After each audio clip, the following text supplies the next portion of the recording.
নমস্কাৰ বন্ধুসকল, আপোনালোকক মোৰ ইউটিউব চেনেল এছামিজ টিউটৰিয়েললৈ স্বাগতম জনাইছোঁ। বন্ধুসকল, আজি আমি কথা পাতিম কম্পিউটাৰৰ কীবোৰ্ডখনৰ বিষয়ে। কম্পিউটাৰৰ কীবোৰ্ডখনত থকা কীসমূহক কেনেদৰে ব্যৱহাৰ কৰিব পাৰি, আমি তাৰ বিষয়ে আজি কথা পাতিম। বন্ধুসকল, কম্পিউটাৰৰ কীবোৰ্ডখনত দেখা পোৱা F1ৰ পৰা F12লৈকে এই কীকেইটাক আমি ফাংচন কী বুলি কোৱা হয়। এই কীকেইটা সাধাৰণতে কিছুমান স্পেচিয়েল কামৰ কাৰণে ব্যৱহাৰ কৰা হয়। আমি ইয়াৰ বিষয়ে পাছৰ ভিডিঅ'ত কথা পাতিম। বন্ধুসকল, আৰু কীবোৰ্ডখনত দেখা পোৱা 0ৰ পৰা 9 এই কীসমূহক আমি নিউমেৰিকেল কী বুলি কওঁ।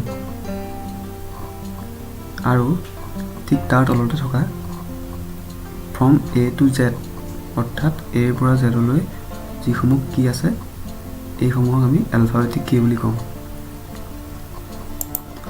আৰু ইয়াৰ পাছত এৰো কী।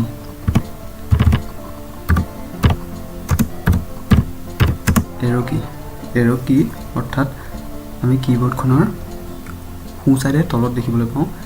এই কীৰ সহায়ত আমি মাউচৰ কাৰ্জাৰডাল সোঁফালে বাওঁফালে নতুবা ওপৰ আৰু তললৈ নিবৰ কাৰণে এইকেইটা কী ব্যৱহাৰ কৰা হয়।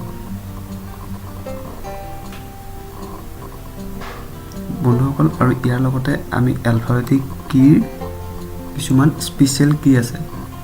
এইকেইটা হৈছে কণ্ট্ৰল, শ্বিফ্ট, অল্টাৰ। এই কীকেইটা আমি সিহঁতে অকলে কাম কৰিব নোৱাৰে, সিহঁতে আনৰ সহায় লৈ কাম কৰে।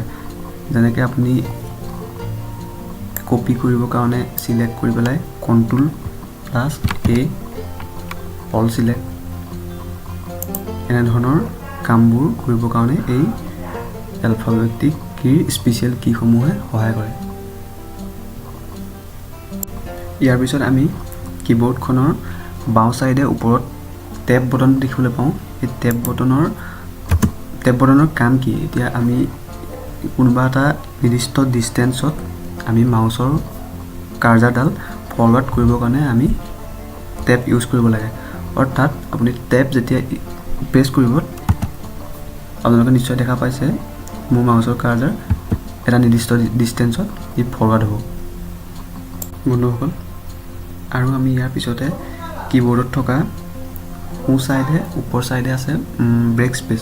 আমি ব্ৰেক স্পেচৰ সহায়ত কোনোবা এটা আখৰ বাওঁ চাইডে ডিলিট কৰিবৰ কাৰণে অৰ্থাৎ লেফ্ট চাইডে ডিলিট কৰিবৰ কাৰণে আমি ব্ৰেক স্পেচ ব্যৱহাৰ কৰা হয়।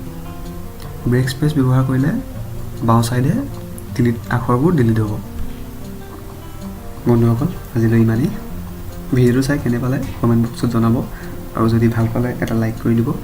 আৰু মোৰ এনেধৰণৰ নতুন ভিডিঅ' পাবৰ কাৰণে চেনেলটো ছাবস্ক্ৰাইব কৰি ল'ব, আৰু লগতে ন'টিফিকেশ্যন বেল আইকনটো প্ৰেছ কৰি থ'ব, ন'টিফিকেশ্যন সকলোতকৈ প্ৰথমত পাবৰ বাবে। ধন্যবাদ।